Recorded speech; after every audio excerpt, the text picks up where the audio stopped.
But I'm Not Supposed to Be a Dog, by Zoe Blessing. Chapter 1. What am I doing here? Abby gripped the steering wheel as if she could absorb answers through it. She must have been sitting in her car for at least 10 minutes, debating with herself.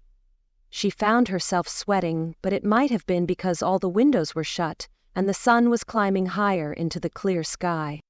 She rolled the windows down and closed her eyes as the gentle breeze riffled through her shortish hair, riding the wind like discordant cowboys. A cacophony of barking sounds from the dog shelter assaulted her ears. Maybe this was a bad idea. Dogs were noisy, and she liked to do her writing in peace.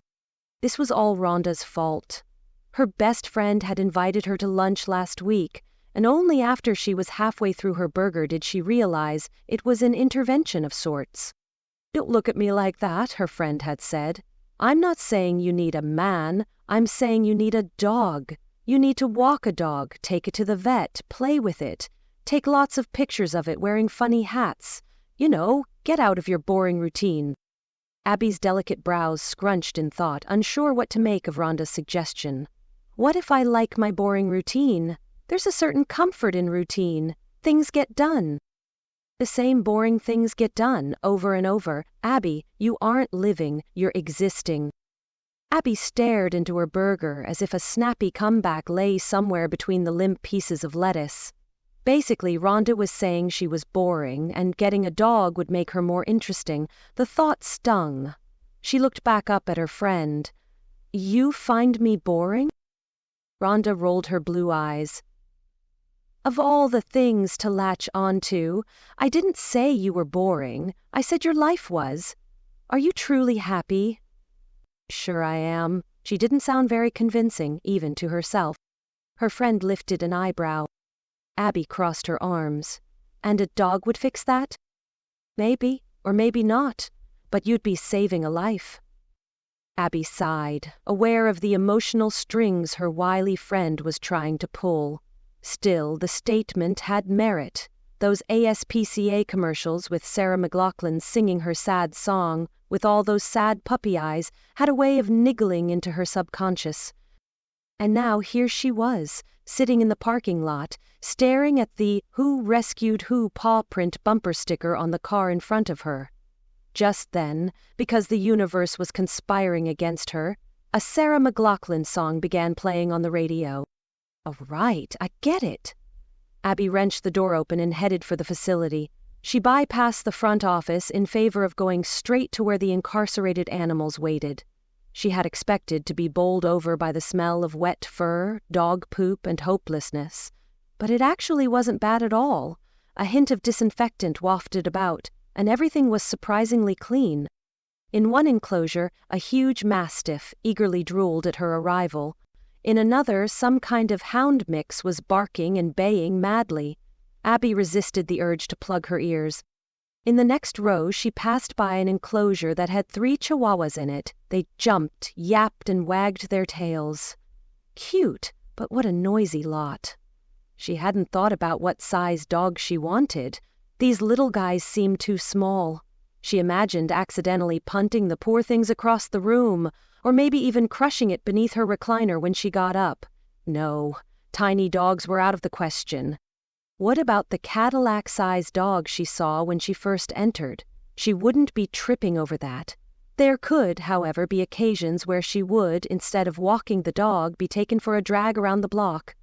She wasn't looking for that sort of hilarity in her life.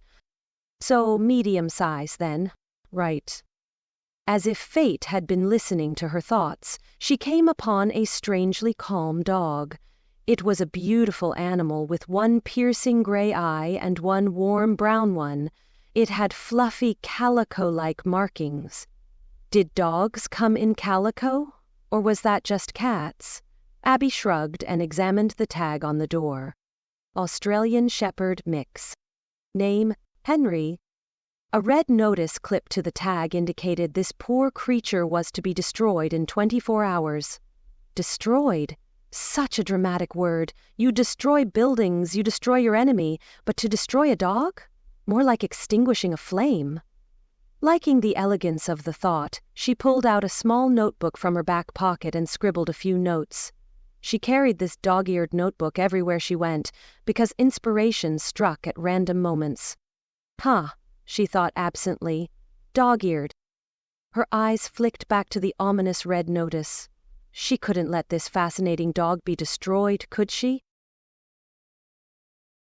Chapter 2. Henry's tail drooped, his shoulders drooped, everything about him drooped with a despair he didn't know how to deal with. He was also confused. He had so many mixed feelings that he didn't think a dog should have. He remembered a time when he wasn't a dog. It was like a vivid dream. He had been a man walking around on 2 legs, eating hot dogs and buying socks. Perhaps his former master brought him along while doing such things? Thinking of hot dogs made his mouth water, and he licked his chops. But why did it feel strange to stand on 4 legs? His own voice sounded foreign to him. Whenever he tried to speak, strange wails and whines came out instead. It distressed him so much that he decided to stay quiet. Being in this cage was no help. His earliest concrete memory was of wandering around the street, dazed and lost. Next thing he knew, a man with a pole had caught him and stuffed him into a small dark compartment on a truck with many other small dark compartments. And now here he was, in this cage, not knowing what happened, and no idea what to do next.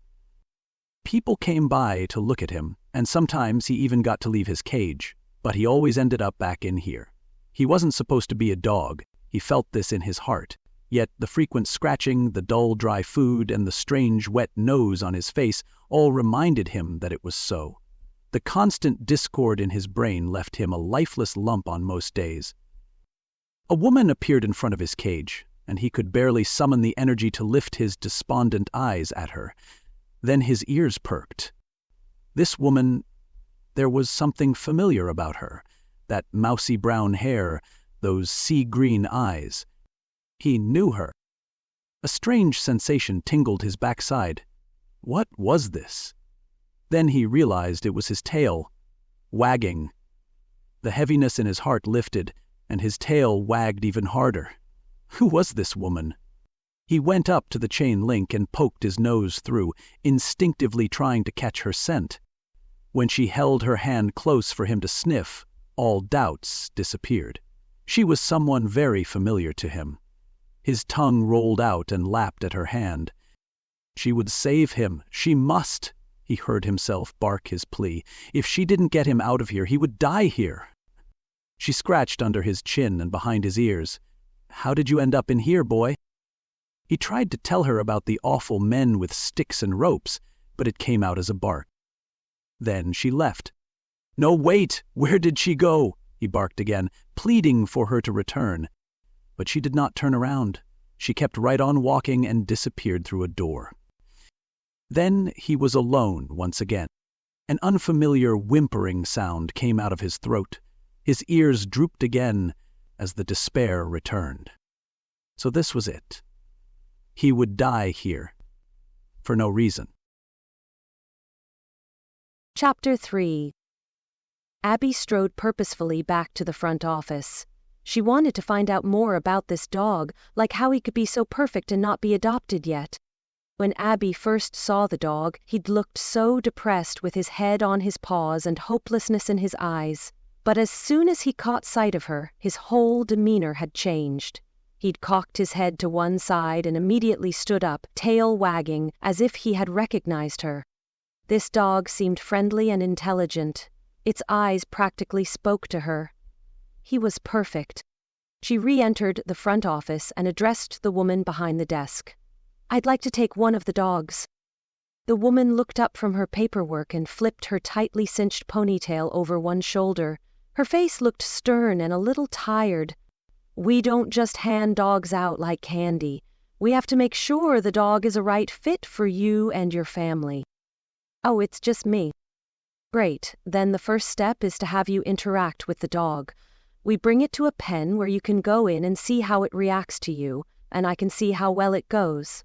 I'm Ruth, by the way. I'm Abby. I can tell he already likes me. Oh really? Which dog is this? Ruth reached for a binder. The tag said Henry. Should I go get the ID number from the tag? Henry? Her brows knitted in puzzlement. He's been popular among the visitors, but they never want him after they interact with him. That's strange. Why is that? Does he bite? Oh no! Dogs that have been reported as biters are automatically slated to be destroyed. It's a safety precaution.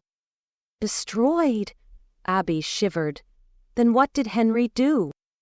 Absolutely nothing. Abby frowned in confusion, and the woman continued. He would just lay there. They would pet him, try to play with him, and he pretty much ignored them. Really strange if you ask me. I mean, none of the dogs are happy to be here, but they crave attention so much that they fall all over themselves trying to get it. But this guy, she shook her head slowly, as if pitying the creature. Nothing. This made no sense to Abby. Henry was animated and almost jubilant when he saw her. Were they talking about the same dog? I'd like to see him, please, Abby said.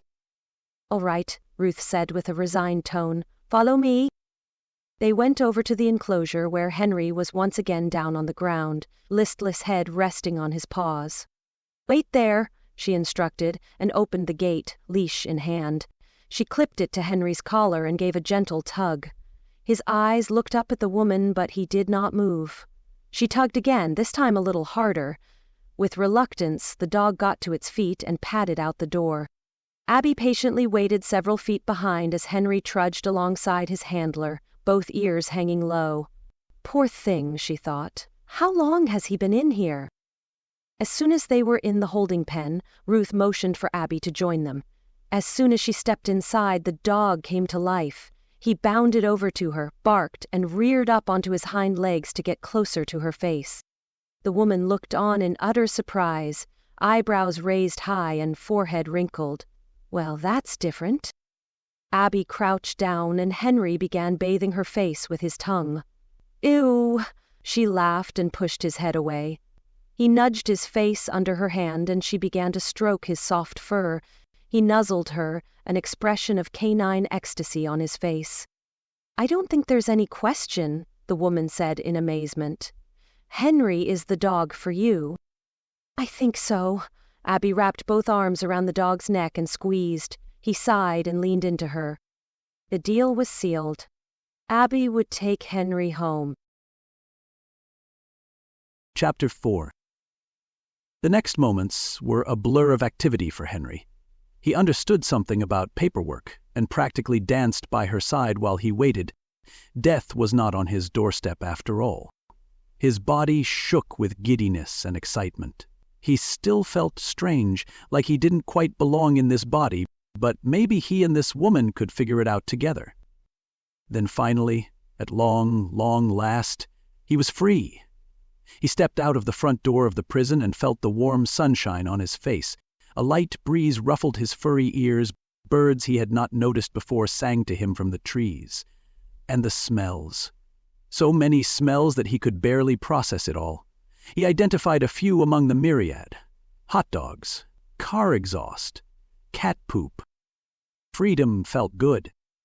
During the paperwork, Henry had heard Ruth refer to his savior as Abigail. She led him to her car and opened the door. As if by muscle memory, he automatically leapt onto the front seat. The scents he discovered inside, so very familiar. His sensitive nose twitched as it picked up the faded essences of soap, burger wrappers, and perfume. He didn't smell the perfume on this woman, but in the car it was just a trace, the barest hint, as if its source hadn't been there for a long time, but it was enough for him to cling to its familiarity. Enough to trigger a memory. His insides lurched. Could it be true? How could he not have realized this before? It was so clear to him now. A lot of things were. He had been in this car before, many times, but not as a dog, as a man, and not just any man. He turned his head and watched Abigail settle into the driver's seat. Henry was her boyfriend. Chapter 5. Abby put the key in the ignition and looked at Henry. He was now facing her, head cocked at an adorable angle and looking at her curiously. You're so cute. She ruffled his head, then her face lit up.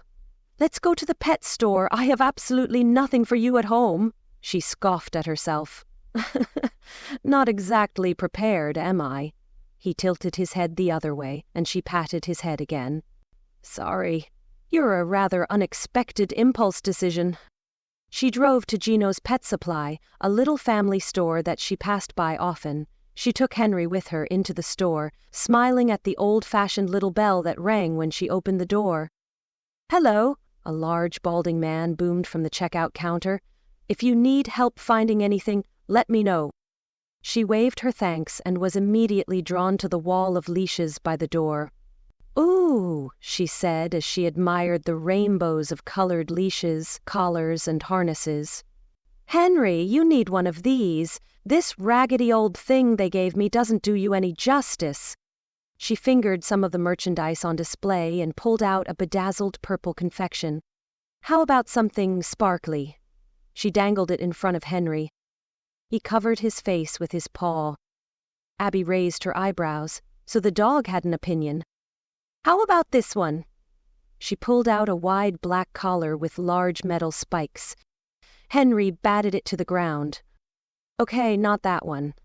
She perused the rack again, this time pulling out a green collar with orange seams. I think this one complements your fur color. What do you think? Henry stared politely at her, happily panting. She took this to be a positive sign and affixed the collar around his neck. Perfect fit. We're taking this one. After adding a matching leash to her basket, they moved on to dog food. Abby was overwhelmed by all the choices. There were shelves and shelves of lamb and rice, chicken and rice, salmon, beef, venison, whole grain, no grain, wet, dry, freeze-dried. This was more variety than the frozen dinner aisle she frequented. I don't know, Henry, she said. You want to pick one? She really didn't expect him to sniff each bag and then pick one by placing his paw on it. This dog was full of surprises. All right, wild salmon it is. What's next? Henry looked around the store, bounded to the toy aisle, and immediately mauled a stuffed chipmunk. Okay, we're taking that one. How about these? She held up a quacking duck and a squeaking weasel. Which do you prefer? Henry looked up, grabbed both, and placed them into the basket. Abby sighed with amusement. Boy, you are not a cheap date. By the time the shopping was finished, she'd exchanged the basket for a cart and wheeled the treasure trove to the checkout counter. The man behind the counter, who turned out to be Gino himself, must have been watching Henry shopping. That's quite a dog you got there, he said, stroking his mustache. His accent revealed his New York heritage. I've seen smart dogs, but man, that dog takes the cake. How'd you train him so good? Abby shrugged. I didn't. I just adopted him today. Seriously? That's an amazing dog. You think he can fix my car? At this point, I would only be mildly surprised if he could, she said with a laugh. You know what? Gino said as he picked up a huge basted beef bone from a display and plunked it onto the table. On the house. Wow, thank you. No, thank you. You've made my week. Abby looked down at her new dog and grinned. I guess you'll be driving us home next. Chapter 6. As they ambled back to the car, Henry kept snuffling the bags through the plastic holes of the cart. So many delicious smells. He loved the pet store, even if they did have horrible purple sparkly leashes. He found Abby's confusion over dog food funny. Her eyes had glazed over, almost frightened. Henry had let his nose guide him. He always did like salmon. It reminded him of dinners she used to cook for him, like poached salmon with cream sauce and capers. When Abby had told him he wasn't a cheap date, he tried to recall his dates with her. Where had he taken her? What did they do? Did they have fun?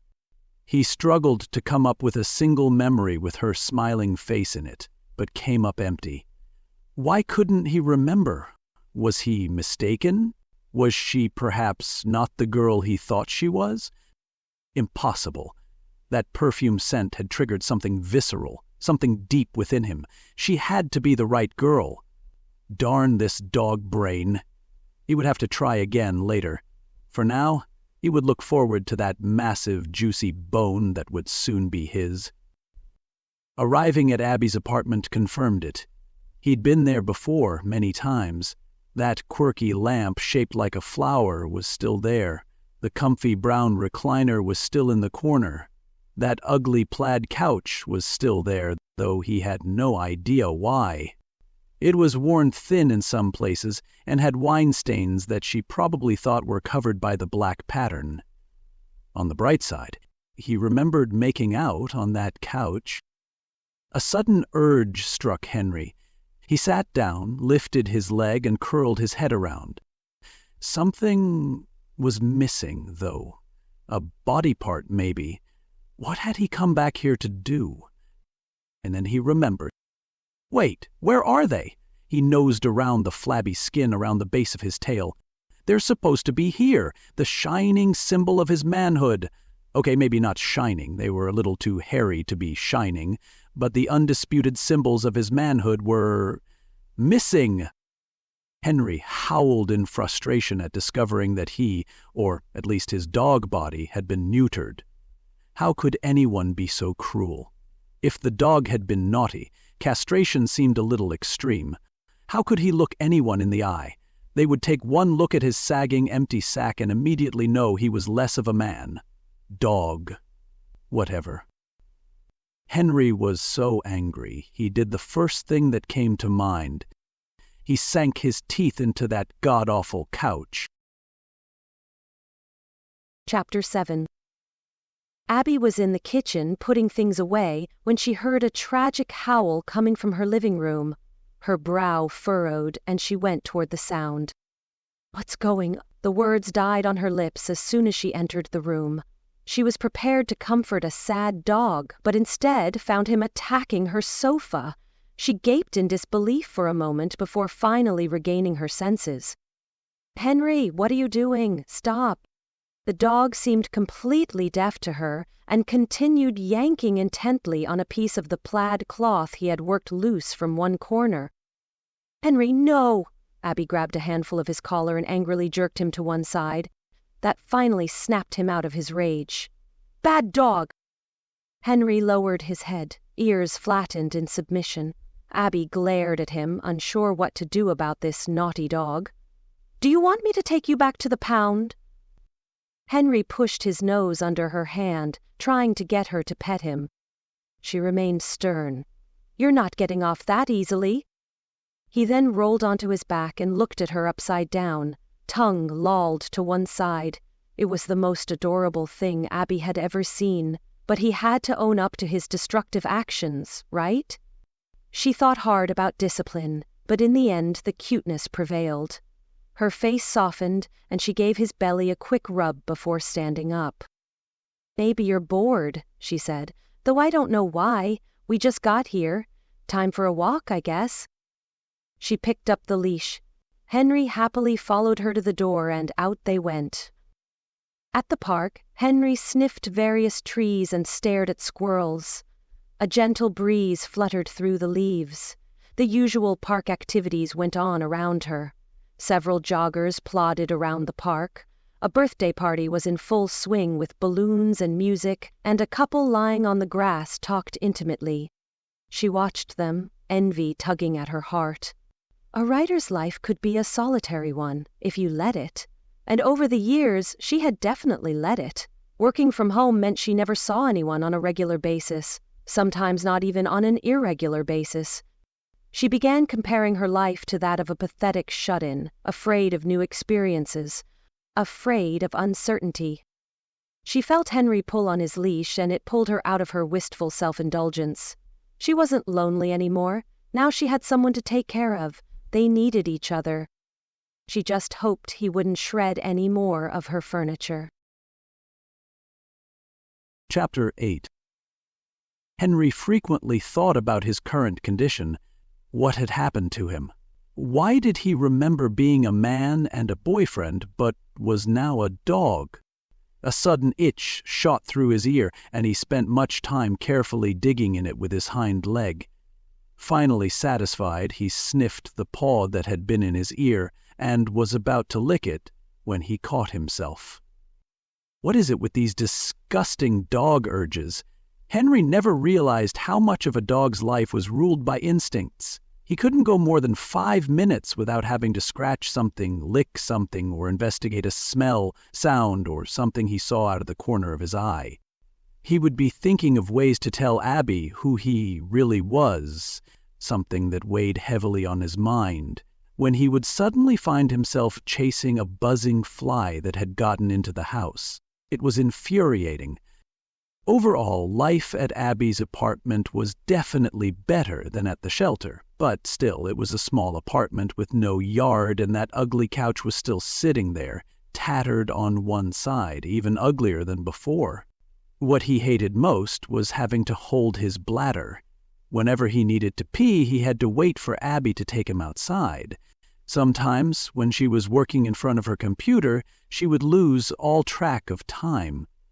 Today she was especially absorbed. It had been hours, and he'd drunk more water than usual thanks to that delicious, enormous bone. His bladder was full, and Abby was paying no attention to him. He even went to nudge her leg to remind her, but she merely pushed him away and continued tapping wildly at the keyboard. Oh, to be human again. It was the little things that made him miss it the most.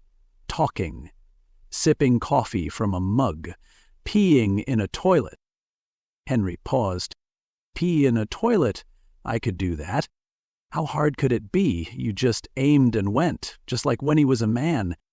He went into the apartment's only bathroom and examined the toilet. I can definitely do this. He stood up and planted his paws onto the seat to hold himself up. This looks about right, he thought as he looked down at the bowl. Henry let it flow and began to feel relief, only to discover that he was whizzing all over the seat and toilet tank. It was pointed in the wrong direction, and he was streaming into the air like a water pistol. The mechanics of this dog body confounded him. Aiming wasn't so easy. It wasn't as if he could grab a hold of it and point it in the right direction. He peered into the toilet and was glad to see some of the yellow liquid had gotten in. Maybe a tree would be better. There wasn't much geometry involved with lifting a leg. Chapter 9. Abby looked up from her computer. Was that the toilet flushing? She looked in the direction of the bathroom in time to see Henry walking out of it. Did Henry just flush the toilet? The thought was preposterous, but no one else was here, and she certainly didn't flush the toilet from her desk by accident. She went to investigate. Abby stood in the doorway of the bathroom and flicked on the light. She could immediately smell urine. Shiny, yellow spots spattered the toilet seat, tank, and even the wall. Yellow puddles randomly spotted the floor. What in the world happened in here? It was as if someone had turned on a pee sprinkler in her bathroom. What a mess, Abby grumbled with irritation. She was in the middle of an important scene, one that she had great ideas for, ideas that didn't involve urine. She glared about the room looking for Henry and found him sitting next to his bone, watching her. "Did you do this?" she demanded, pointing at the toilet. "What am I saying? Of course you did. Who else could have? It sure as heck wasn't me." He lay down and began gnawing on his bone with utmost innocence. She narrowed her eyes at him and then looked back at the mess. She couldn't very well tell him to clean it up. Could she? He was pretty smart. She supposed it was her fault. When the ideas flowed, she couldn't stop. Stopping meant halting the flow, and there was never a guarantee that it would come back. Writing was an erratic profession. When it was on, it gushed and time flew. But when it was off, it was like constipation. Abby wrinkled her nose. She needed to stop with the bathroom metaphors. Or were they similes? Yes, definitely similes. She glanced at the clock and guilt replaced her irritation. She felt bad for Henry now, making him hold it for so long. But did he really flush the toilet? Sarah McLaughlin never warned her about how messy dogs could be, Abby mused as she disinfected her bathroom. Neither had her friend, Rhonda. Still, she had never heard of any dog as amazing as Henry. To combat the guilt, she took him out for an extra long walk at the park. She circled the sizable grounds twice at a rapid pace, despite the growing complaints from her wimpy legs. "Not bad for a sedentary shut-in, right, boy?" she wheezed in between breaths. Riders were certainly not known for their robust physical attributes. Henry still showed no signs of tiring. He stopped to sniff yet another tree, and Abby was grateful for the respite. She contemplated a kite that was floating up and down in the breeze. Should she go around a third time? He could use the exercise. So could she, for that matter. "That is a beautiful dog," a deep voice startled her. She turned around and found an athletic, dark-haired man talking to her. He wore a faded t-shirt that was damp with sweat and a pair of blue running shorts that showed off his muscled thighs. She gulped, dragged her eyes back to his face, and replied, "Yes, he is. I just adopted him from the shelter." He smiled. "Then he's handsome and lucky. May I pet him?" "I guess. I'm not sure how he is around strangers yet." Abby suddenly worried that Henry might lunge at him and rip his throat out, or maybe claw his eyes out, or drool on him. Drool would be okay. The man knelt down and held his hand out for Henry to smell. Henry sniffed it briefly, then turned his entire body so he was no longer facing the man. He instead watched a soccer ball being kicked around, completely uninterested in his new admirer. The man stroked Henry's back a couple of times, then stood up. "I'm Daniel." Abby blinked for a second, then extended her hand to shake his. "I'm Abby, and this is Henry." Chapter 10. A week already, and Henry still hadn't been able to shake this guy. At first, Daniel seemed like a nice fellow at the park who had good taste in dogs. Henry preened a little in front of the mirrored closet. He certainly was handsome, for a dog. But now, 2 dates later, Henry knew that Daniel had romantic intentions. No way was he allowing that to happen. Henry hadn't been able to do anything about it before since the dates had all been out somewhere, but this time he felt himself grinning on the inside. Dog mouths just didn't do that sort of thing naturally. This time, Abby was going to cook for Daniel. This was both bad and good. It meant Daniel had much greater opportunity to put some moves on Henry's girl. However, it also meant Henry would be able to do something about it. He headed back into the living room, past the couch, the new couch. The other good thing about Daniel coming over was she finally replaced that plaid monstrosity. She'd spent an entire day cleaning, organizing, and couch shopping. He was quite happy when delivery men appeared with the new couch and took away the old one. The chocolate color matched the recliner, and now it finally looked like an adult lived there instead of giggling sorority girls. Now Abby was out grocery shopping for her magical evening with Super Jock. He went to the kitchen and pulled the towel that hung from the refrigerator door. It swung wide open, and Henry examined its contents. Ah, there it is. He ignored the bacon and sandwich meats and went straight for the block of Gouda. After tearing off the plastic with his teeth, he gulped down the entire thing in a few cheesy bites. Delicious. He got rid of the evidence by closing the fridge and depositing the wrapper into the trash. The rest of the evening he would have to improvise as the night went along. Abby came home later in the day looking slightly frazzled. She dumped armloads of fresh vegetables, a baguette, and something that smelled divine onto the kitchen counter and pulled out a cutting board. Once everything was chopped up and sautéed, she carefully pulled a rotisserie chicken out of the bag. It was already seasoned and roasted. Aha, clever! Henry would have to remember that trick if he ever became a man again. She removed the chicken from the container, placed it into a pan, and put it into the cold oven.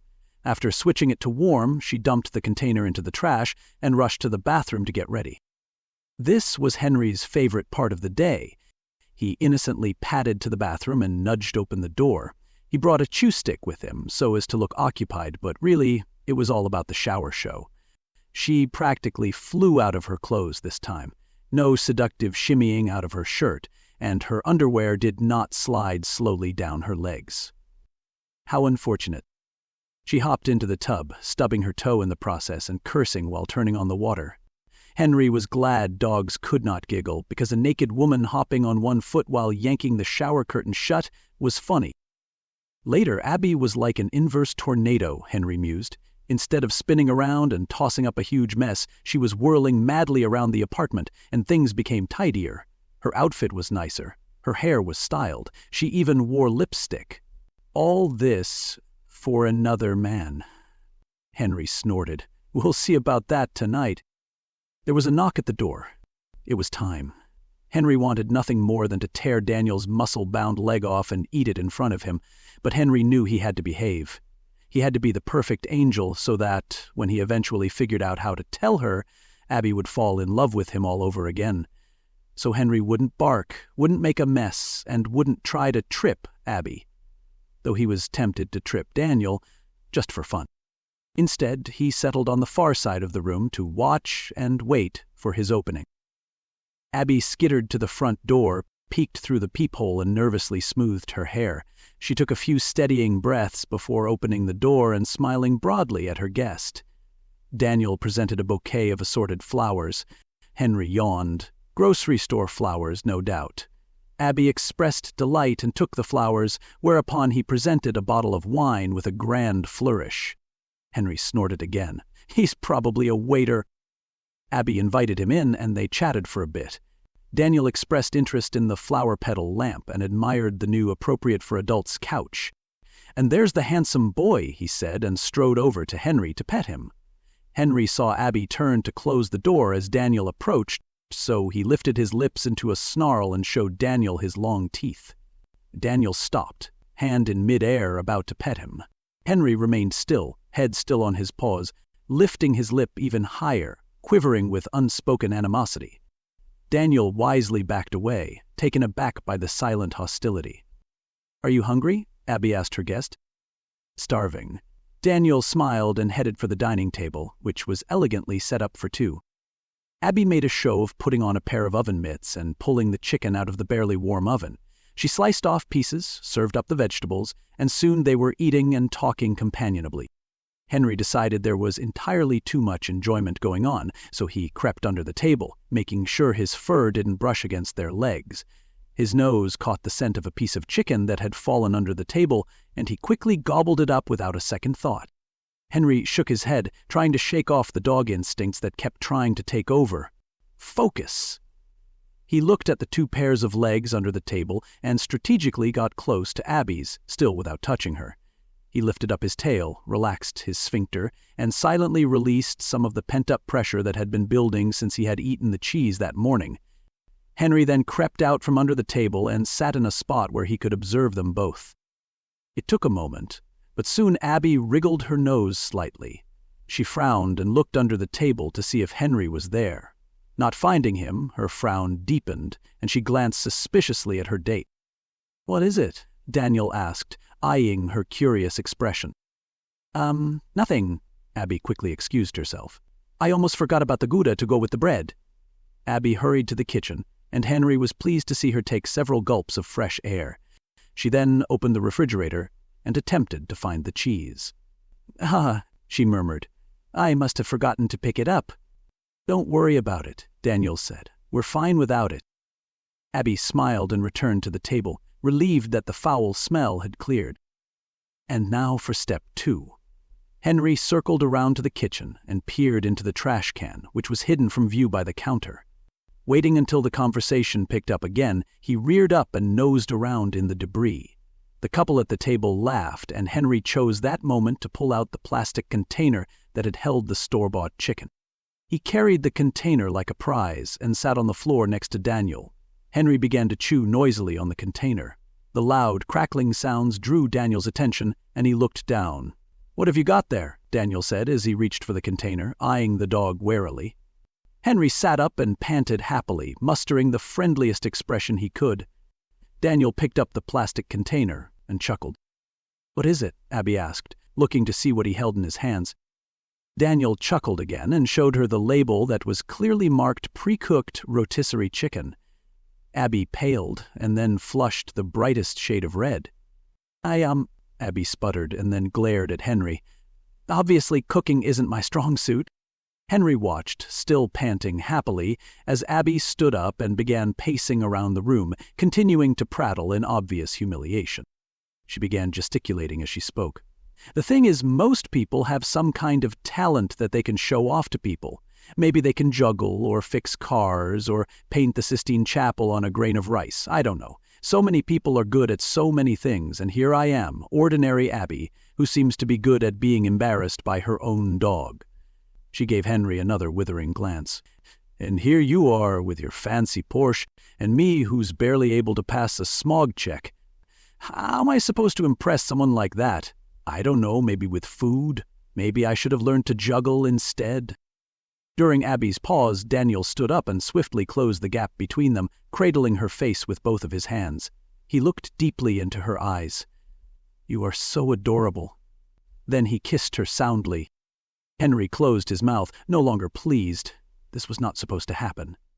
He whined softly when the kiss deepened and they began shuffling toward the couch. He bounded ahead and stretched out on the couch, taking up as much space as possible. The couple nearly crushed him as they fell onto it. He barely scampered out of the way in time. This had to stop. Now.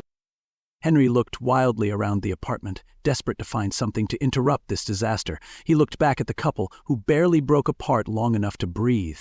Abby's hands tangled in his hair, while Daniel's hand boldly stroked down the side of her dress. Just then, Henry felt a rumbling in his bowels. Yes, there was more where that came from.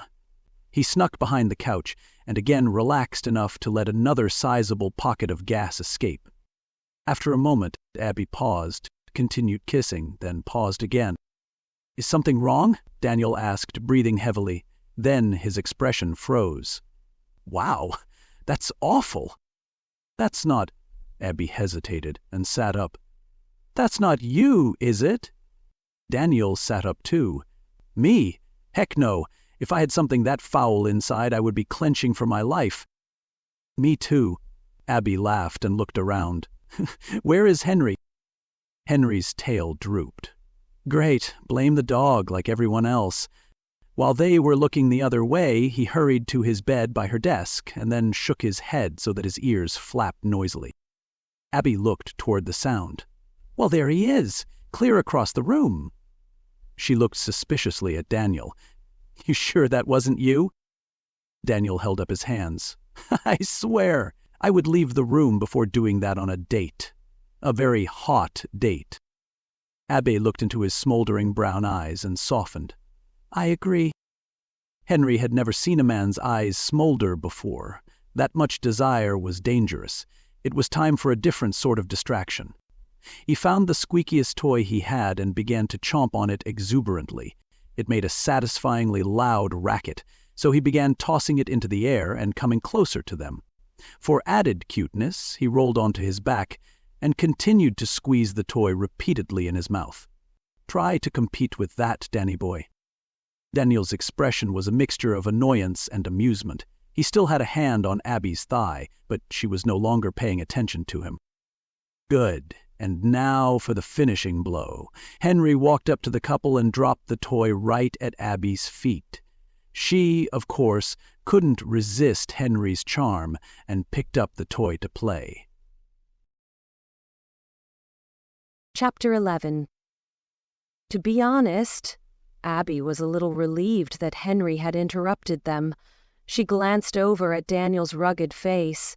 She was immensely attracted to him, there was no denying that, but the evening had heated up a little too quickly for her. His kisses sent her to another planet, one where the oxygen was a little thin, and it made her giddy. Being pressed into the couch by his athletic body was both thrilling and alarming. She knew what it was leading up to. But she shivered. Was she ready for it? It had been so long since the last time. She was pretty sure cobwebs now adorned her lady parts. She scolded herself for using the term lady parts. Well, I should get going, Daniel said as he rose from the couch. He looked expectantly at her, as if hoping she would tell him to stay. She almost did. But she knew that if he did stay, it wouldn't be to watch TV. I'm glad you came over, she said as she tossed the toy one last time and stood up. There was a little disappointment in his eyes, but he was still cheerful as he picked up his jacket. Me too. He snaked an arm around her waist and pulled her to his mouth once more. After a lingering kiss, he whispered onto her lips, "I'd like to do it again sometime." Abby, at a loss for words, merely nodded. He smiled charmingly and left without another word. She closed the door and put one hand against it, smiling and touching her lips with her fingers. Henry was looking at her with a most peculiar expression, all the playfulness gone. Was he jealous? It wasn't unheard of for dogs to be jealous for their owner's attention. If she didn't know any better, she would have suspected Henry orchestrated many of tonight's embarrassing moments. She shook her head, imagining things again. She pulled a notebook from her drawer and scribbled down some thoughts. A conniving, self-aware dog might make for an interesting story. Chapter 12. The next morning, Henry woke up long before Abby. Last night was a close call. It was all he could do to keep those two from mingling limbs all night. Henry needed to get serious about making Abby realize who he was. This task seemed near impossible with no hands or larynx. He had trouble sleeping last night, thinking about communication ideas. He thought of a few, so today was the day he would implement them. First up, the computer. He approached her desk and leapt onto the chair. The laptop was there, already open. He looked for the power button and tried to press it with a paw. Nothing happened. It was recessed and difficult to push with his big feet. Eventually, he managed to position one of the pads of his feet directly over the button and pressed firmly. The laptop came to life and Henry sighed with relief. He thought that had been the hard part. Then he realized that he needed to open up a program.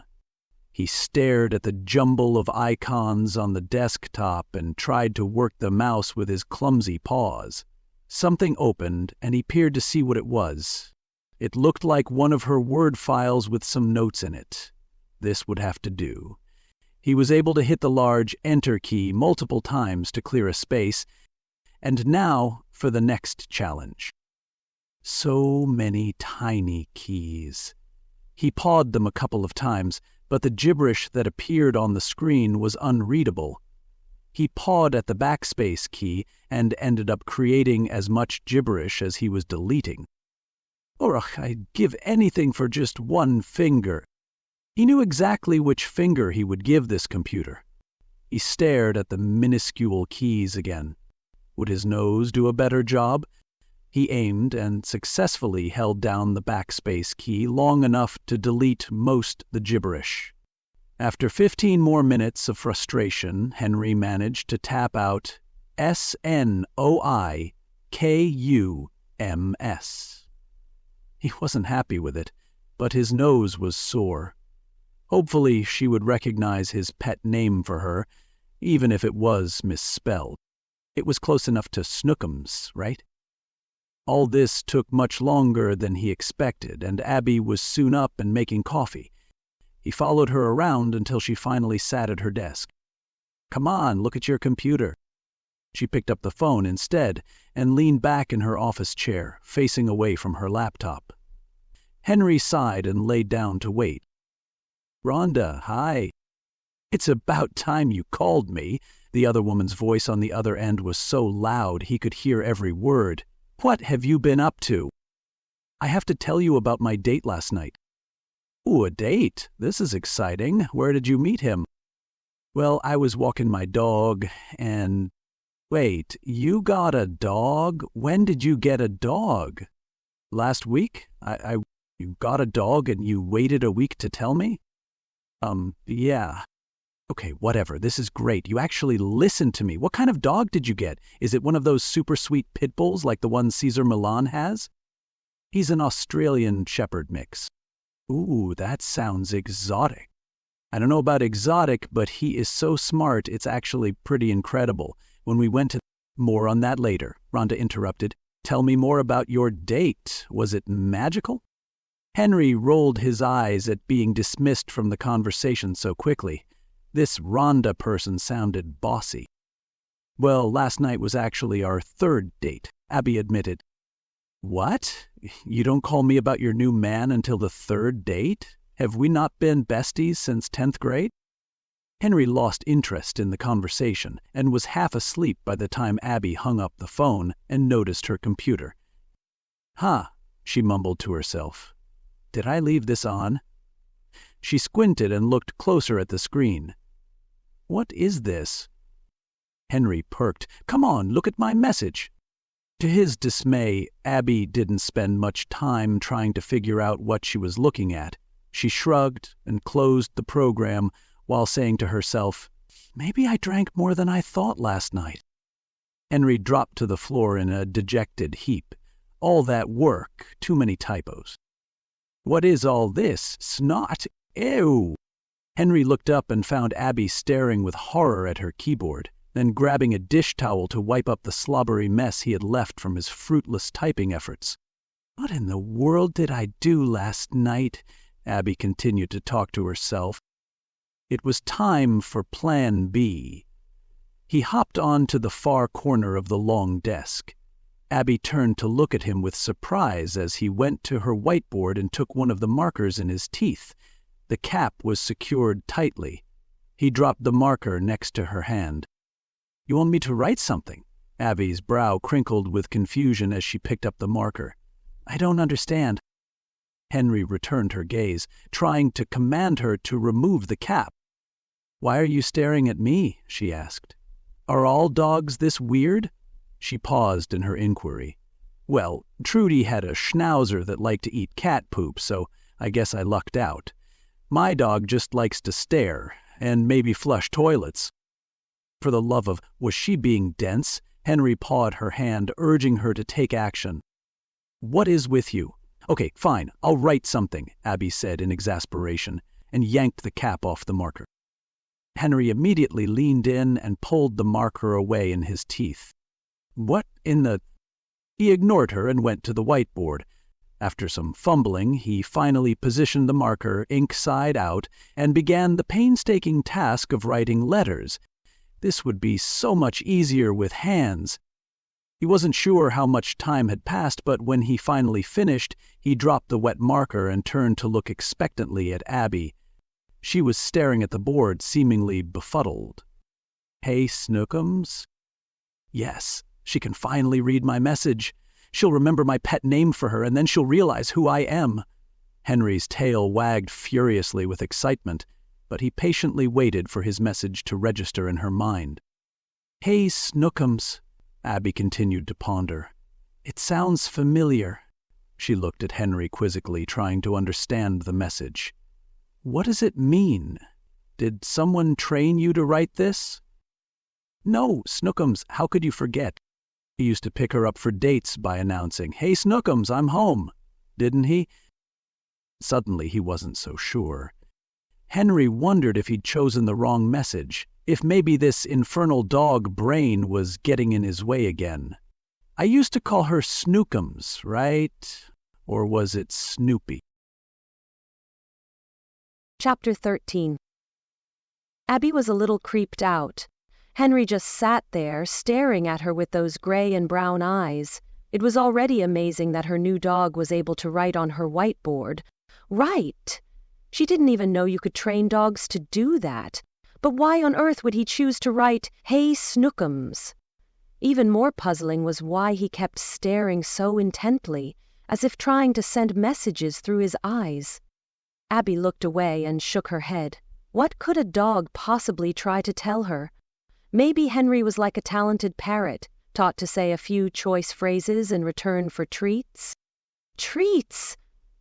Abby mentally slapped her forehead at the obvious answer.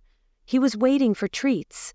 He had performed his trick, and now he wanted his reward. Thankful to finally figure it out, she went to the cabinet and pulled out a piece of jerky. "You are so talented, Henry. What a good boy."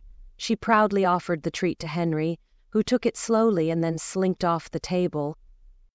Well, that's an odd reaction. Shouldn't he have snatched it out of her hand and gulped it down in 2 bites? Maybe show a little bit of excitement?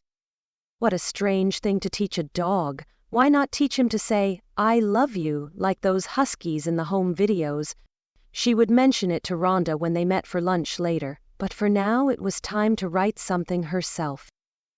Abby was at it for maybe 3 hours, spilling her imagination into words on the screen. She could barely keep up with the spout of images in her head. Then she got stuck on a particular sentence that she just didn't like. "This was the moment Libby was waiting for," Abby read aloud. Her heart was pounding out of her chest. So cliché. She tried to think of something edgier. Her heart was pounding like a porn star. "Gah, this is so stupid," she groaned as she thumped her forehead against the desk repeatedly. She sighed. The only thing she was sure of was that she was hungry. Time for lunch with Rhonda. Abby was thankful that Henry had left her undisturbed for so long. He was such a good boy. She glanced over to see what he was doing and found him lying comfortably on the floor by the couch, magazine open in front of him. He wasn't reading, was he? No, that couldn't be possible. She shook the strange idea out of her head and assumed the magazine had fallen off the table and Henry was merely lying next to it. After walking Henry around the block, Abby now sat across a table from Rhonda, sipping on a wonderfully cold iced tea. "Now," her friend leaned forward and fixed mischievous blue eyes onto her. "Tell me what it was about this third date that made you finally remember I existed. You were a bit incoherent on the phone." "Well," Abby said slowly as she gathered her scattered thoughts.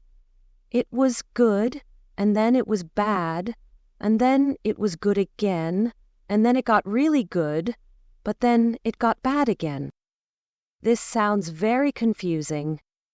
"No, I'm sorry. Let's just say that Daniel is a really good kisser, and Henry is a really gassy dog." "Oh my," Rhonda said. "And yuck." "I know. Let me ask you this. If you had a ridiculously smart dog, what would you train him to do?" "That's an odd question."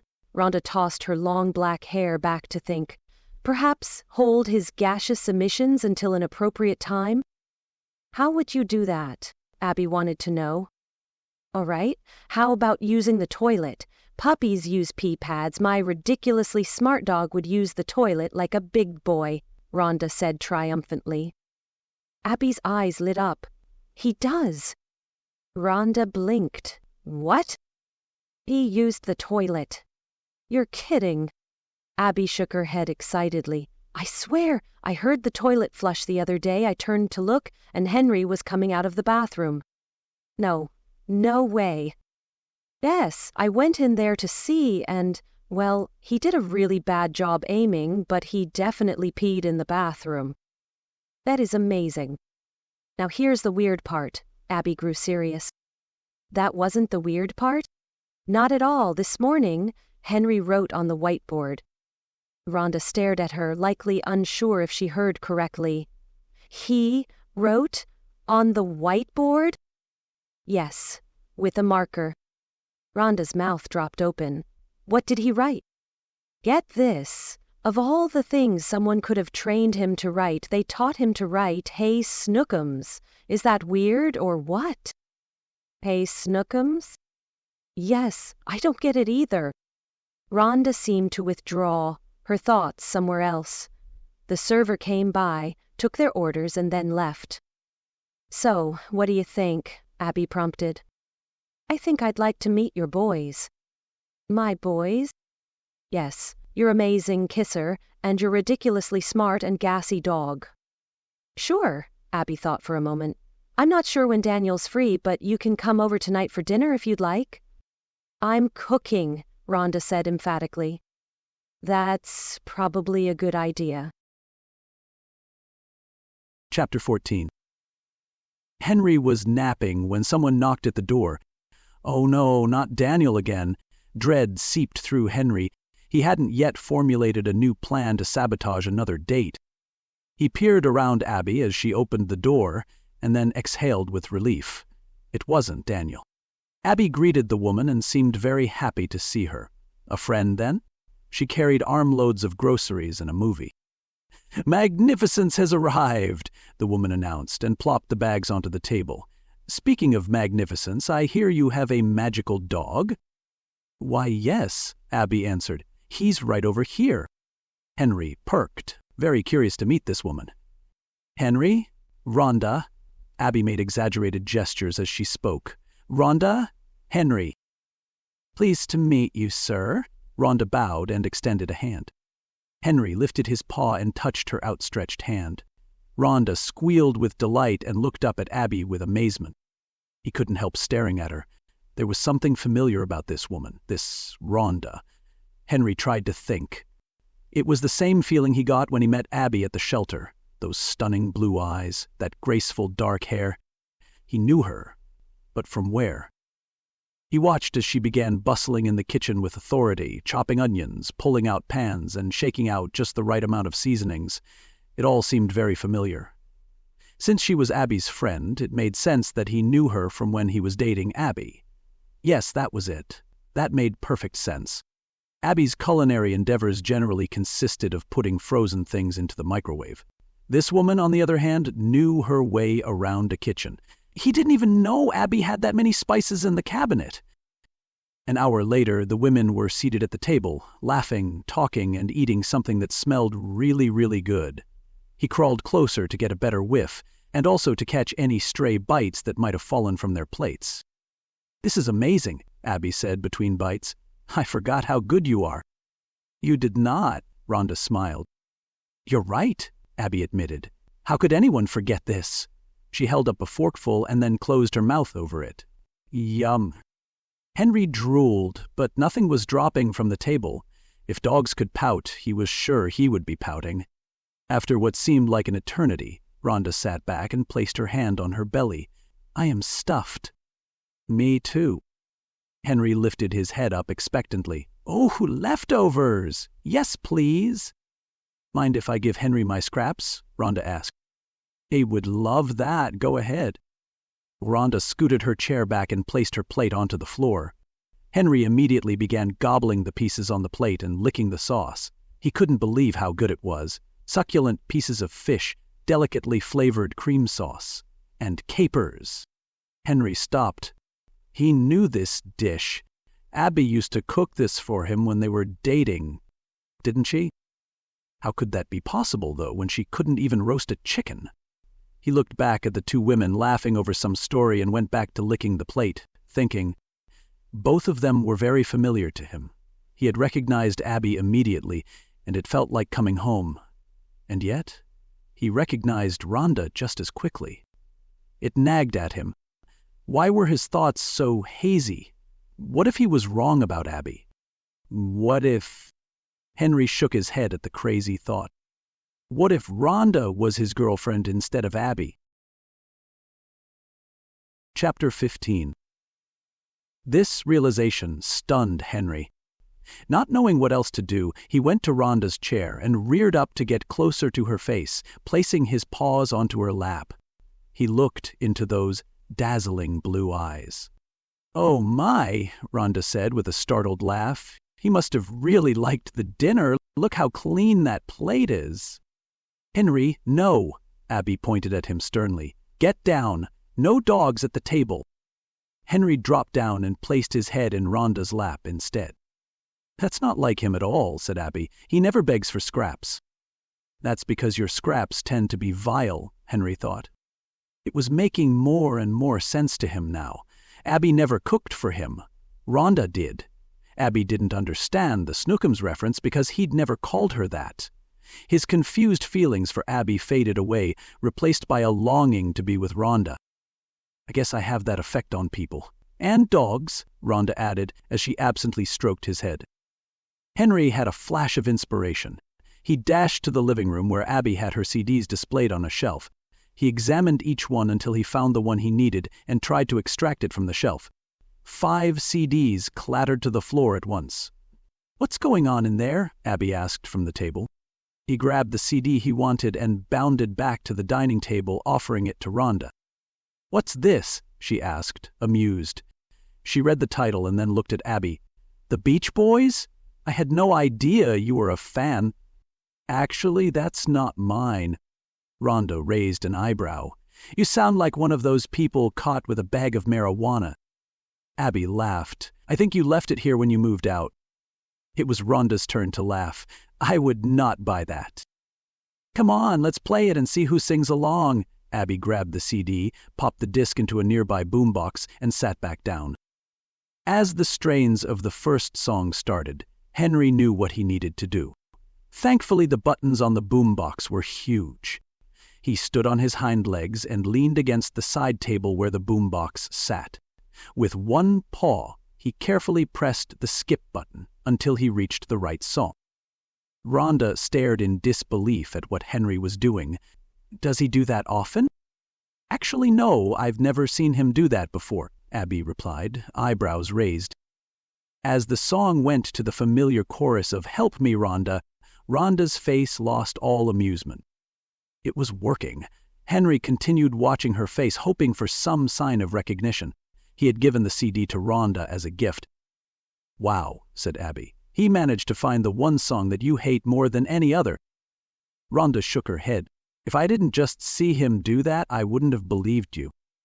She hated that song? It was Henry's turn for disbelief.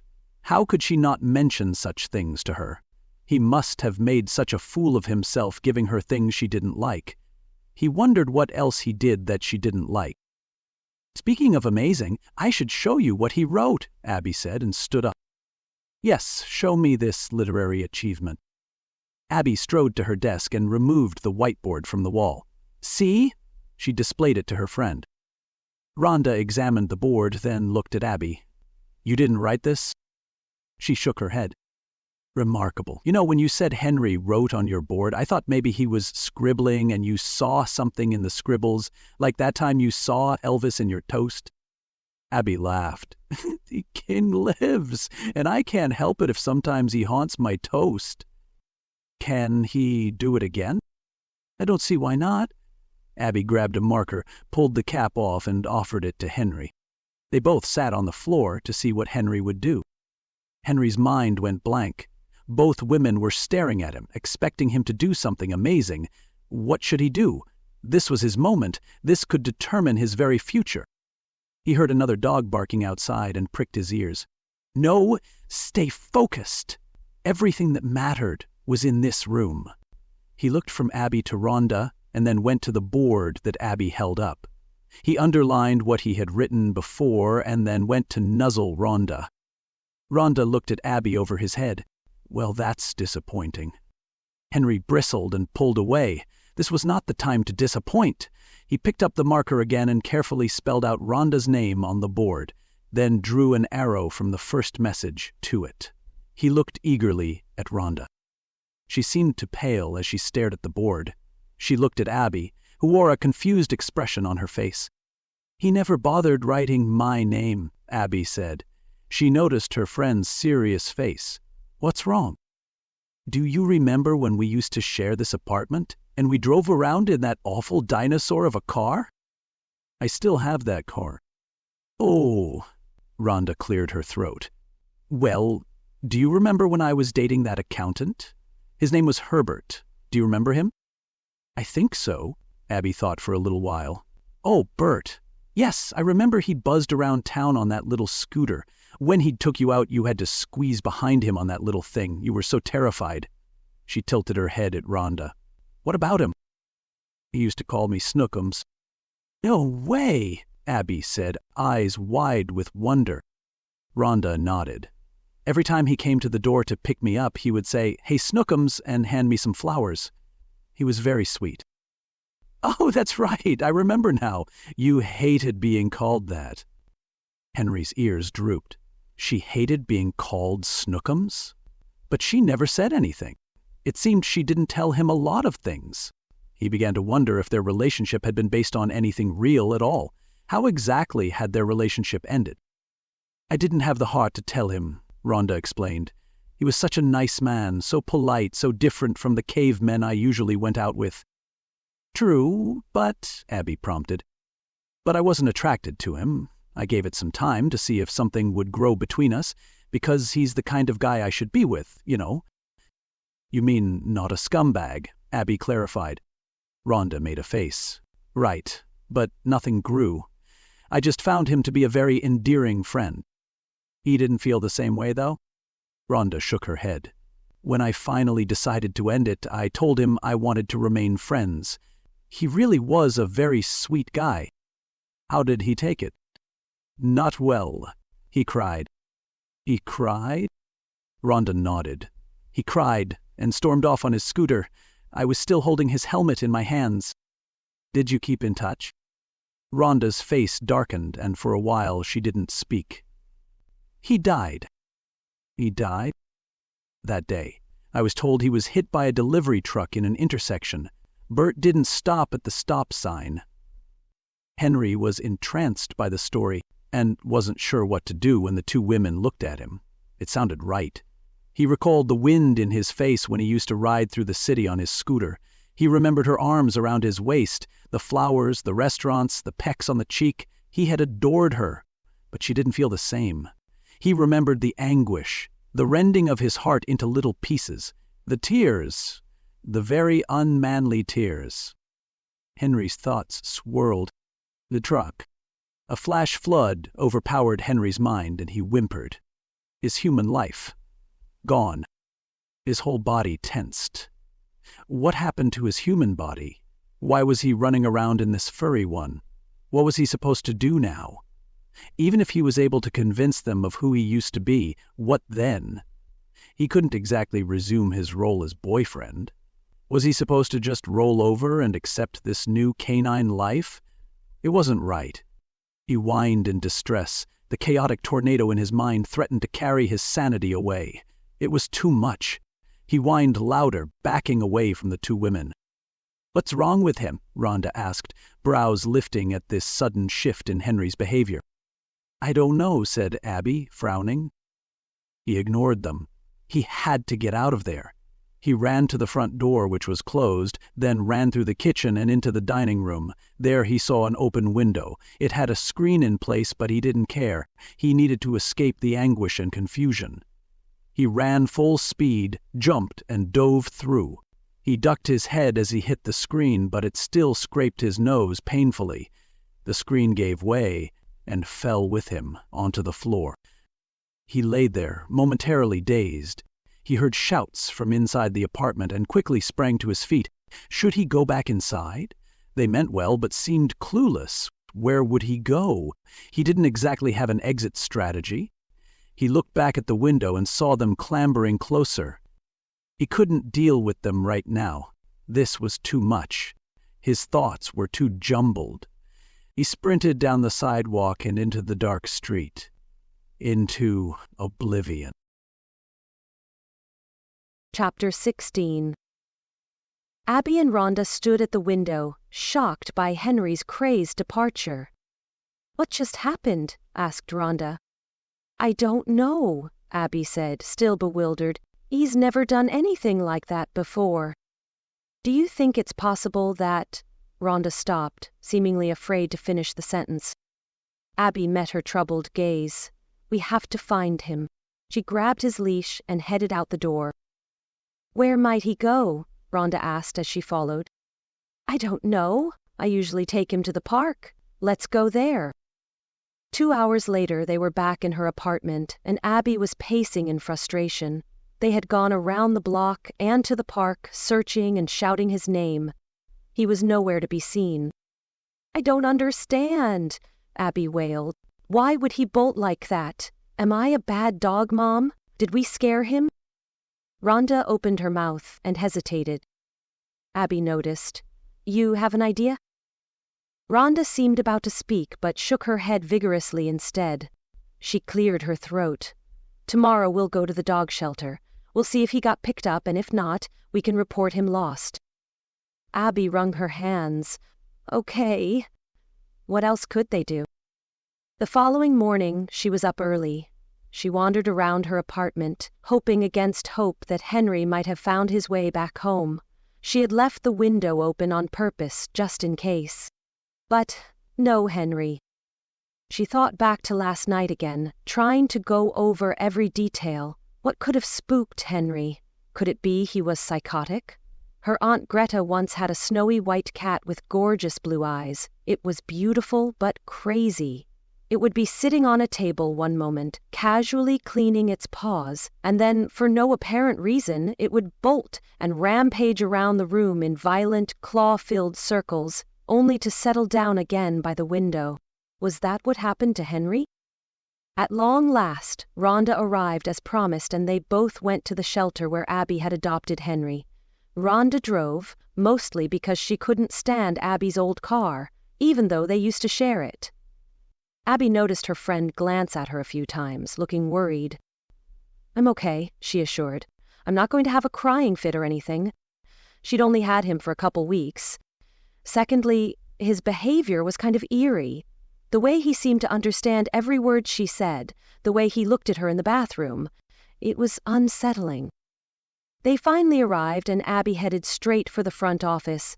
She found Ruth there again, looking as stern as ever, shuffling papers and flipping her sensible blonde ponytail back and forth as her head turned.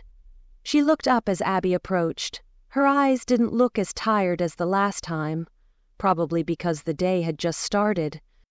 "How can I help you?" she asked, not recognizing Abby. "Hi, I'm the one who adopted Henry." "Oh yes," Ruth exclaimed, recognition finally lighting her eyes. "I remember now. You really saved that dog's life. I didn't think he had a chance." "Yes, well, I'm hoping to save it again." "Oh?" Ruth's smile disappeared. She peered at Abby for answers and then looked at Rhonda. "What's happened?" Abby did her best not to look embarrassed. "Henry jumped out of my window and ran away." "Out of the window?" Ruth's eyebrows shot up. "I hope you live on the first floor." "Oh yes, I'm on the—" "Was there a fire?" Ruth interrupted. "Fire? No, Was he trying to follow you somewhere?" The woman cut her off again. "No, I was at home talking to my—" "Then what made him jump out the window?" Ruth's brows lowered into a frown. "Is he being abused at home?" "What? No, I would never. Has he been brought here by any chance?" Ruth seemed to calm down. "When did this happen?" "Last night." "I'm afraid it's still too soon. I'll keep a lookout, though, and file a report. If Henry is brought in, we'll notify you." Abby nodded. "You remember what he looks like?" Ruth's face remained businesslike. She probably saw hundreds of frantic pet owners a week. "We don't have to. He has a microchip that has all his information on it. We'll notify you if we find him." Abby wasn't sure what to do next. Ruth's tone was one of dismissal. As Abby was about to turn around to leave, Rhonda spoke up. "Could you please look up Henry's record and tell us where he was first found?" Rhonda was brilliant. Maybe he went back there. Maybe his previous owner lived around there. It was a great place to resume searching. Without protest, Ruth went to the computer and punched in some codes. They could do nothing else but wait while Ruth clicked, peered at the screen, and clicked some more. "Sorry, this thing is probably older than I am." At long last, Ruth scribbled the name of an intersection onto a scrap of paper and handed it to Abby. "Thank you so much," Abby said, and eagerly read what was written. She frowned and then shrugged. "I don't know this place, do you?" Rhonda took the paper and read it. She exhaled sharply, her face ashen. "I don't believe it," she whispered. "What is it?" Abby asked, concerned at her friend's pallor. Rhonda glanced nervously at Ruth, who was no longer paying attention to them, and then back at Abby. "You're being weird," Abby said, concerned by Rhonda's skittishness. Rhonda grabbed Abby's arm and ushered her out the door, then anxiously scanned the parking lot. "Is someone stalking you?" Abby whispered, her eyes scanning the cars around them. "This," Rhonda practically hissed and shook the scrap in Abby's face. Abby didn't understand. "This paper is stalking you?" "No, this is the same intersection where—" Rhonda's voice faltered. Abby had never before seen her friend act like this. Hysteria and paranoia were as foreign to Rhonda as bland cooking. She grasped both of Rhonda's arms in an effort to steady her friend's wild nerves. "Take a deep breath. Tell me what's gotten you so worked up." Rhonda looked up at her and swallowed hard. She took a steadying breath. "This was the intersection where Bert was killed." Are you serious?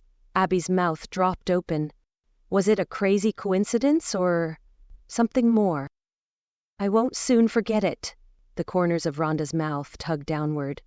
I didn't love him or anything, but I feel partly responsible for what happened. I had no idea. Abby put an arm around her friend. He was the sweetest man. I shouldn't have let him leave in the state he was in. It wasn't your fault, Abby soothed. I know. Rhonda stared at the scrap of paper again. But what does this mean? Let's go there, Abby suggested. Maybe we'll get lucky. Rhonda nodded and off they went. The intersection wasn't anything special. It wasn't busy or large. It wasn't even a four-way stop. Only one set of stop signs for the small street. I came here once, Rhonda's eyes lost focus, in a fit of guilt. I don't know what I expected to find. There wasn't even any broken glass. I can't imagine how you must have felt, Abby said as she looked around. You break up with him, and then he dies tragically because he can't see through his tears. Abby, you are not helping. Ooh, sorry. Rhonda sighed. Let's just go take a look. Chapter 17. Henry was a mess. He had run for hours during the night, his mind a chaotic jumble of sadness, disbelief, pain, and was that a hot dog stand? He shook his head and stopped by a dumpster, panting heavily. A trickle of water ran along the gutter next to him, and he lapped at it, only to spit it out. Nasty. Soapy. He had no idea what to do with himself. He was thirsty and probably lost. Bert. Henry, who was he really? A man impersonating a dog or a dog impersonating a man? If someone were to ask him what he was, he would say, I'm a man trapped in a dog's body. Would he ever be content? He could see no way to ever be human again. His human memories would haunt him, taunt him with all the things he could never do again. Ever. Was this life even worth living? Exhausted both mentally and physically, he found an upended cardboard box next to the dumpster and lay inside it. He soon fell asleep and dreamed of scooters and accounting ledgers alongside squirrels and bully sticks, and two beautiful women. They spoke to him across a table at a restaurant where he sat in a chair gobbling kibble from a fancy soup dish. Was he a man or a dog? He stood up from the table, shook the women's hands, and then bounded out of the restaurant on all fours. The women chased after him, calling his name as he ran. Henry, the voice was almost angelic. Henry, another voice called, echoing. Henry, where the hell are you?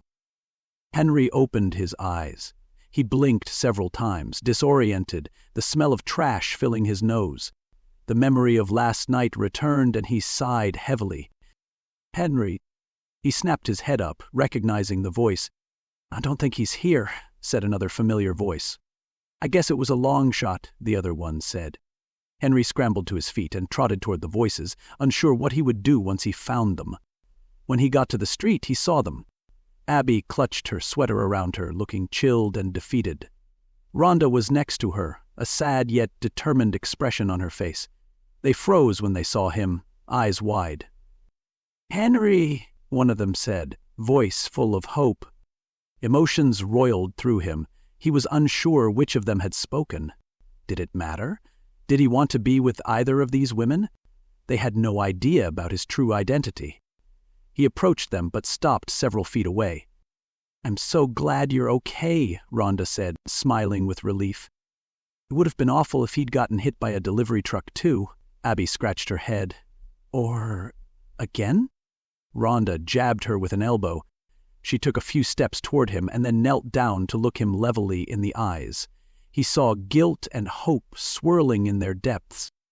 Henry, she said calmly, let's have a conversation. He cocked his head to one side, wondering how the heck they would do that. Rhonda continued, if the answer is yes, take a step forward. If the answer is no, take a step backward. Do you understand? She watched him expectantly. Henry ducked his head and thought. Should he cooperate? What kind of future could they have? Would he be unhappy? The thought of wandering the street was unappealing. The thought of ending up back in the dog prison was even less appealing. Henry took a step forward. Hope surged in Rhonda's remarkable eyes. "Are you hurt?" The thought that she cared about him warmed him. He took a step backward. "Is your name Henry?" He took a step forward. "Is your name Bert?" Henry froze. She knew? How did she know? This changed everything. Or did it? He was still stuck as a dog. He was both elated and apprehensive. What did this mean? What was to happen next?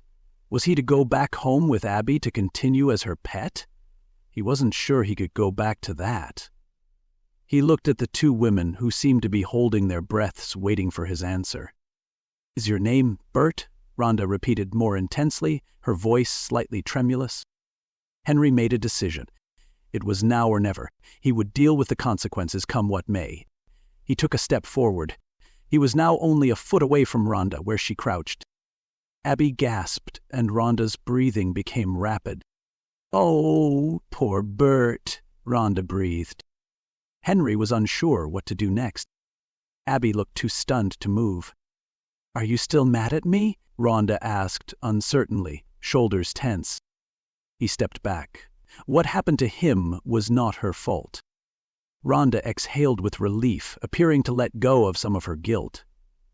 "Do you forgive me for just wanting to be friends?" Henry studied Rhonda's uneasy face. The burden she had been carrying all this time was reflected in the tense lines around her mouth and the darkened hue of her blue gaze. Abby faded from view as he contemplated this woman. She was brusque at times in her directness, yet she carried a sensitivity where emotions, such as this guilt, lingered longer than expected. She had broken his heart, it was true, but his anguish at the time seemed melodramatic to him now. They had only been dating a month. Henry suspected it was his wounded male pride that caused his temporary insanity. His time in this dog body seemed to have stunted the sting of rejection. Yes, he would forgive her. It would be silly not to. Rhonda's face, which had looked hesitant, registered surprise when he leapt toward her to close the small gap between them. She automatically opened her arms to embrace him and sighed. "Wow," Abby breathed, breaking the quiet. "Henry is Bert. How could this have happened? This dog used to be a man." "Hush!" Rhonda turned her head to admonish her friend. "Oh, right," Abby whispered. "We don't want people thinking we're crazy." After a moment, Abby's eyes narrowed at Henry and she forgot all about whispering. "You've seen me naked almost every day. Bad dog." Rhonda pushed Henry's head back to look at his face. "Did you really?" Henry barked with glee. "You are such a dog," Rhonda laughed. Chapter 18. Now that the tense reunion was over, Abby realized they were having oddly private conversations on a random public sidewalk. "I guess we should go home now," she suggested. "I agree," Rhonda said, standing up. As they walked back to Rhonda's car, Abby noticed that Henry stayed close to Rhonda's side. Come to think of it, he barely even acknowledged her presence the whole time they were there. Figures, Abby thought darkly. Their whole lives, men had always looked past her to look at Rhonda. And why wouldn't they? A mousy, ordinary woman could never compete with a raven-haired beauty with sapphire eyes. Abby fought back the pang of jealousy. They were adults now, and Abby had miraculously snagged Daniel. As Rhonda drove, a thought occurred to Abby. So... Rhonda looked at her when she didn't finish. Spit it out. Abby took a deep breath and tried again. "Is Henry still coming home with me, or, The look on Rhonda's face said she hadn't even considered the question. "It's just that he seems really attached to you now. Plus, I don't think he likes Daniel." Rhonda pursed her lips in thought. Would Abby miss Henry? Probably. He did get her out of the house, and he did some pretty amazing things. Well, that was back when she thought he was just a dog like any other. Now that she knew the truth about him, his antics weren't quite so amazing, and the disturbing parts now seemed even more disturbing. Rhonda didn't speak a word until she pulled up to Abby's apartment. "Well, here we are." Abby looked at her friend, whose face was unreadable, then got out and opened the back door, motioning for Henry to come out. He didn't move. "Come on, Henry, we're home." He lay down, looking away. "I know you know what I'm saying. Let's go." At Abby's raised voice, Henry looked at her and whined softly. His message was clear. He didn't want to go with Abby. Abby looked at Rhonda with questioning eyes. She had turned in her seat to watch the whole interchange, and now looked back at Abby with a helpless shrug. "It doesn't seem like he wants to go." Borrowing from Rhonda's trick earlier, Abby looked into Henry's eyes and said, "1 bark for yes, 2 for no. Do you want to stay with Rhonda?" Henry sat up and barked once. "I knew it."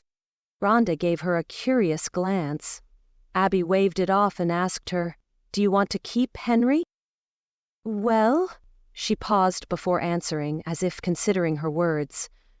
"I feel like it could be a way to atone for what happened to him. Would you mind?" "Not at all," Abby grinned. "I'm actually kind of relieved." Rhonda raised her eyebrows.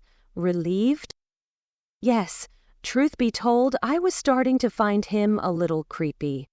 Rhonda laughed while Henry snorted indignantly. "Well, it works out for everyone then, doesn't it?" Rhonda said, still laughing. Epilogue. For Henry, life as a dog wasn't so bad. It was simpler, actually. Pleasures came so easily. He didn't have to worry about bills, clients, or shaving anymore.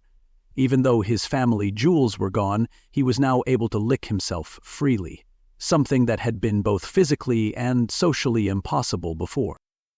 Henry clumsily turned the page of this month's dog fancy with one paw and continued to peruse its contents. It was so nice of Rhonda to subscribe to these magazines for him. She even found a TV remote designed for senior citizens. Its enormous buttons made it easier for him to change channels when she was out on a job. Just then, Rhonda burst through the door, tossing her purse onto a nearby couch and then collapsing next to it. "Oh my goodness, Henry, you would not believe what the bride made her bridesmaids wear for her wedding. It was mind-boggling. 2 words. Sailor outfits." Henry left the magazine on the floor and jumped onto the couch next to her. She rubbed his head and resumed her story. "I only had to speak to her a few times, but I think the woman was probably a bridezilla. Thank goodness I just had to deal with the wedding planner most of the time, and he looked about ready to hang himself. She must be one of those hoity-toity types who refuses to speak to the help." Rhonda lifted a pinky to emphasize her point. Henry lifted a paw in solidarity, imagining he had a pinky. He still missed fingers.